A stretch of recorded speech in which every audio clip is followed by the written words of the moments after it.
자, 여야 공천 때문에 아주 고통과 진통은 계속되고 있습니다. 김문수. 새누리당의 기류를 정리하면 딱 이거고요. 야당은 발칵 뒤집혔습니다. 관련된 얘기 좀 나눠봤으면 좋겠습니다. 자, 김문수를 향한 새누리당의 구애.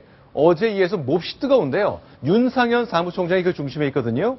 어제와 오늘 윤상현 사무총장은 어떻게 사랑을 표시했을까요? 같이 한번 확인해 보겠습니다.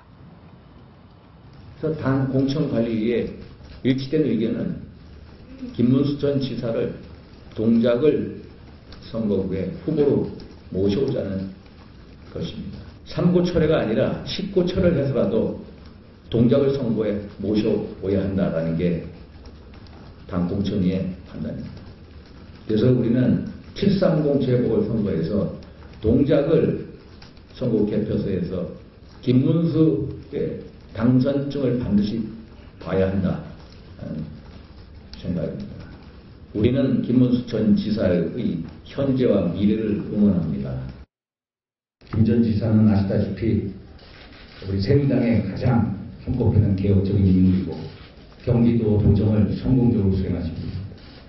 730 재보궐 전선의 선두에 김문수 전 지사가 필요합니다.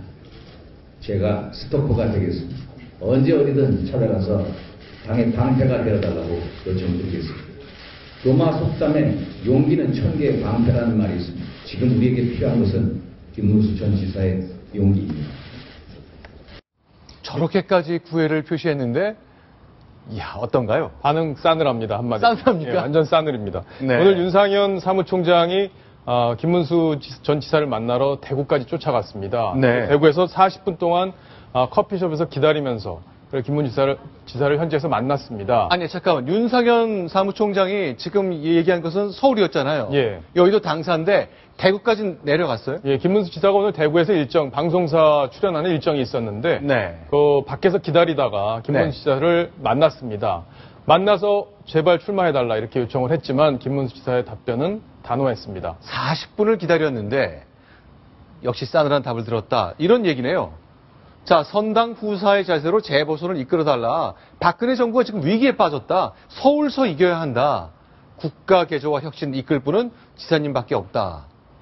이 얘기를 듣고 대체로 느낀 것은 이럴 뿐이면 총리를 시켰으면 제일 좋았을 텐데 총리는 안 시켰네요. 총리는 그때 많이 거명이 됐고 여러 네. 정치인들이 다각도로 청와대에 김문수 지사를 추천을 했습니다. 네. 그런데 청와대에서 거절을 했죠. 그런 추천들을. 네. 김문수 지사 오늘 얘기를 보면 네. 그 자리는 내 자리가 아닌 것 같다라는 얘기를 하고 있습니다. 네. 그게 바로 동작을은 자기와 특별한 연고가 없는 데고 또 네. 그렇게 사실 편한 지역구가 아니기 때문에 아마 저런 반응을 보인 게 아닌가 싶습니다. 네. 자, 동작으로 난 특별한 인연이 없다. 자, 근데 이제 어디로 갔습니까? 앞으로 선거 때까지 계속 구애가 이어질 텐데 10고 처리하겠다, 스토커가 되겠다 그랬잖아요.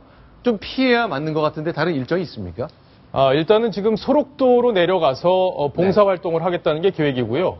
취재진에게는 한 20일간 소록도에 머물겠다 이렇게 얘기를 했습니다. 사실상 서울로 올라오지 않겠다라는 의미고요. 이번 재보선에는 출마하지 않겠다는 겁니다. 네. 그럼 김문수 지사가 왜 이번에 출마를 하지 않겠다 이렇게 강하게 입장을 견지하고 있는지 이 부분을 네. 좀 따져봐야 될 것 같습니다. 네. 첫 번째는 동작을이라는 지역구는 여당에 상당히 불리한 지역구입니다. 네. 물론 정몽준 전 의원이 서울시장에 출마하기 전에 여당 의원으로서 갖고 있던 지역구였지만 6.4 지방선거에서 정몽준, 박원순 서울시장 이 선거가 붙었는데 여기서 10% 이상 정몽준 후보가 졌습니다. 그러니까 굉장히 표밭이 안 좋은 지역이기 때문에 여당에서도 굳이 네. 김문수 지사를 공천하려고 하는 것도 이런 표밭이 안 좋다는 것을 의식해서이고요. 네. 두 번째는 재보선 전체 판세가 지금 새누리당에 유리하지 않습니다. 네. 그런 상황에서 굳이 본인이 희생양으로서 나가서 자칫 패할 경우에는 정치적으로 큰 타격을 입기 때문에 네. 그런 것들도 감안한 그런 선택이 아닌가 이렇게 분석이 됩니다. 결국은 그러면은 판세로 봤을 때 김문수 전 경기도지사가 지금 새정치연합에서 나오려고 하는 기동민 전 서울시 정무부시장보다 실제로 표를 얻기가 힘들다 이런 취지의 말인가요?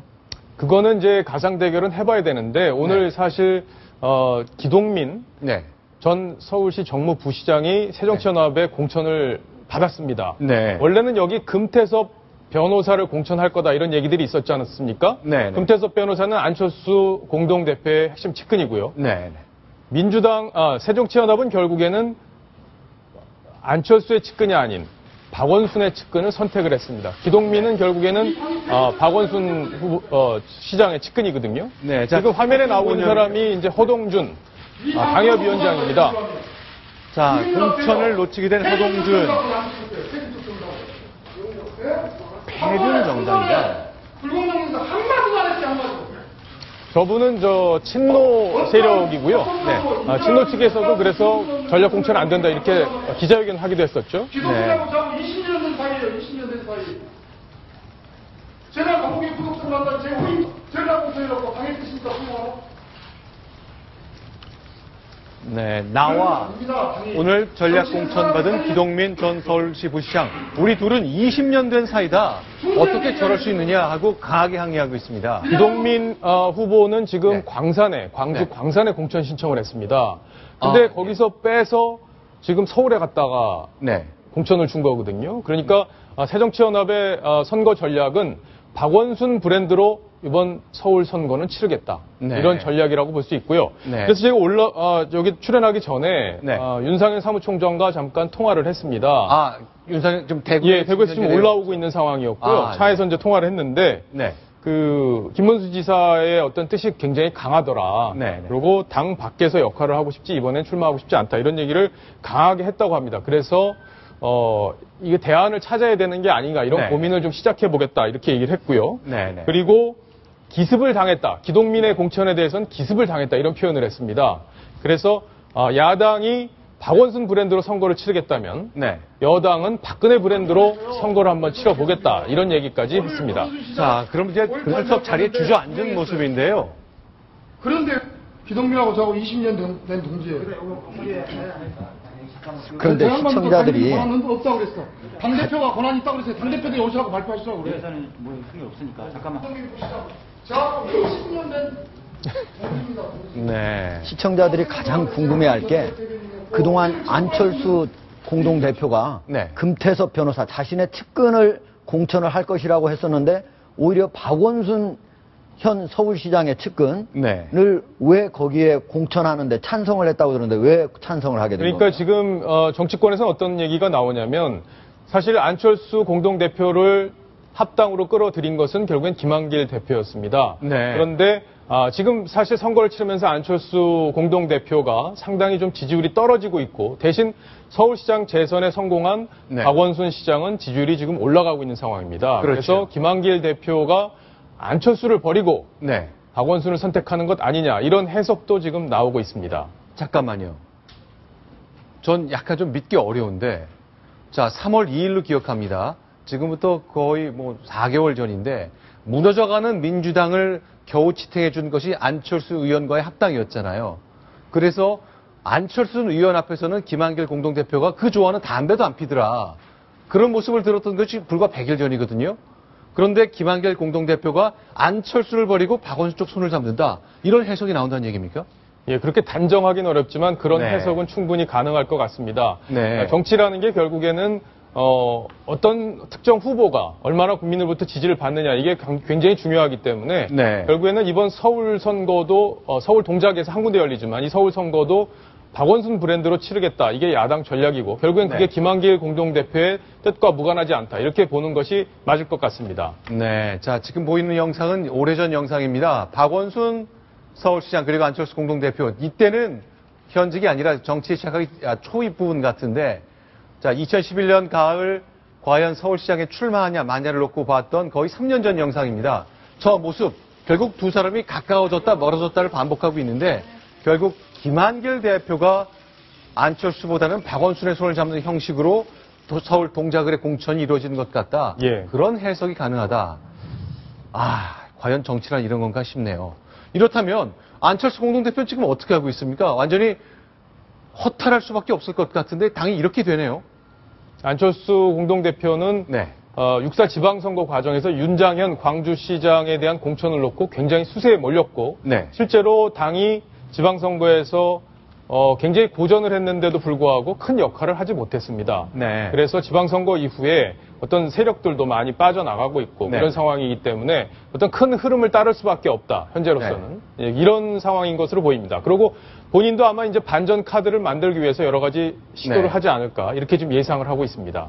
아마 윤장현 광주시장 네. 그 사태가 이번에 바로 금태섭 변호사 대신 네. 기동민 전 서울시 부시장을 네. 정무부시장을 선택하게 하는데 바로 안철수 공동 대표로 하여금도 오히려 밀도록 하는 그런 네, 역할을 네. 한 거 아닌가 네. 이런 추측이 가능하네요. 알겠습니다. 자, 새누리당 양당 모두 지금 난리가 났습니다. 김문수 이렇게 구애했지만 계속 거절당하는 싸늘한 반응을 들었고 또 새정치민주연합은 동작을 공천 때문에 당 지도부 간의 최고위층의 역학관계가 흔들리는 모습 확인할 수 있었습니다. 자, 그럼 간단하게 새누리당 전당대회 얘기 좀 해볼게요. 7월 14일이 전당대회니까 이제 오늘부터 공식 선거운동이 시작됐다고 하는데 두 유력한 당권 주자의 오늘 움직임 좀 보면서 설명 좀 드렸으면 좋겠습니다. 자, 먼저 영상으로 확인하겠습니다. 네, 친박의 맏형인 서청원 의원 오늘 구미에 있는 박정희 전 대통령의 생가를 찾았습니다. 네. 본인이 박근혜 대통령이 어떤 미는 후보다 이런 어떤 그런 것들을 강조하기 위해서 아마 첫 행보를 구미를 찾은 게 아닌가 이렇게 해석이 나오고 있습니다. 네. 자, 선거운동 전당대회를 앞두고 당대표를 뽑는 운동 첫날 구미에 있는 박정희 대통령 생가를 방문했다. 그렇죠? 지금 서 전 대표의 전략은 네. 김무성 의원은 박근혜 대통령에게 도움이 안 되는 사람이다. 이런 얘기들을 계속 하고 있고요. 본인이 박근혜 대통령의 어떤 성공을 도울 사람이다. 이런 선거 전략을 갖고 있기 때문에 아, 저기 동상이 다 있네요. 아, 이런 영상은 저도 잘 못 봤던 건데 제가 현재 가보지 못했습니다만 생가 바깥쪽에 박정희 대통령의 커다란 동상이 있군요.